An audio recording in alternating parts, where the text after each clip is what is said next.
किसी पार्टी में एक साथ कितने नेता का इस्तीफा देते हुए आपने सुना है? 1, 2, 3, 4, इससे ज्यादा तो नहीं सुना होगा। अगर हम आपसे कहें कि एक पार्टी में तकरीबन 38 नेताओं ने एक साथ इस्तीफा दिया तो क्या आप यकीन करेंगे? दरअसल चिराग पासवान की पार्टी एलजेपी में एक के बाद एक लगातार इस्तीफे हुए, वह भी तब जब बिहार का चुनाव एकदम नजदीक है। अब सवाल यहाँ पर यह है कि चिराग पासवान को आने वाले चुनाव में इन नेताओं का निकल जाना कितना भारी पड़ेगा। 38 नेताओं का इस्तीफा देना या कहीं न कहीं पार्टी को एक गहरा घाव दिया। यह घाव तब मिला जब बिहार चुनाव सिर्फ 3 महीने बचे हैं। जिन लोगों ने पार्टी से इस्तीफा दिया या कोई छोटे मोटे कार्यकर्ता नहीं है, पार्टी के बड़े पदाधिकारी हैं।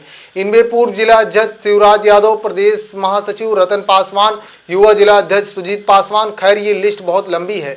चिराग पासवान की पार्टी एक साथ इतने नेताओं का इस्तीफा देना चिराग के लिए टेंशन की बात है। इस्तीफा देने वाले नेताओं का आरोप है कि पार्टी में जो सीनियर नेता हैं, जो सांसद हैं, जो पदाधिकारी हैं, उनका व्यवहार कार्यकर्ताओं के साथ ठीक नहीं है। ना तो ठीक से बात करते हैं, ना तो उनकी बात सुनते हैं।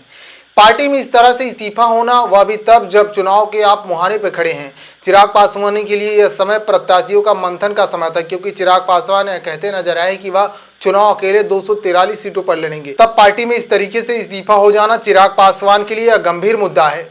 दूसरी बात, चिराग पासवान एनडीए गठबंधन के साथ हैं, लेकिन उनकी पार्टी के बहुत से ऐसे नेता हैं जो चाहते हैं कि चिराग पासवान बिहार के एक बड़े चेहरा बने, चिराग पासवान को बड़ी जिम्मेदारी मिले। लेकिन नीतीश कुमार के रहते उनको बड़ी जिम्मेदारी मिलेगी, यह बड़ा सवाल है। चिराग पासवान की पार्टी जब से टूटी, यानी पशुपति पारसनाथ और चिराग पासवान जब से अलग हुए, तब से चिराग पासवान दिल्ली की राजनीति करने लगे और उन्होंने बिहार की राजनीति अपने जीजा अरुण भारती को सौंप दी, जो जमुई के सांसद भी हैं। तब से चिराग पासवान की जीजा पार्टी को अपने तौर तरीके से चलाने लगे।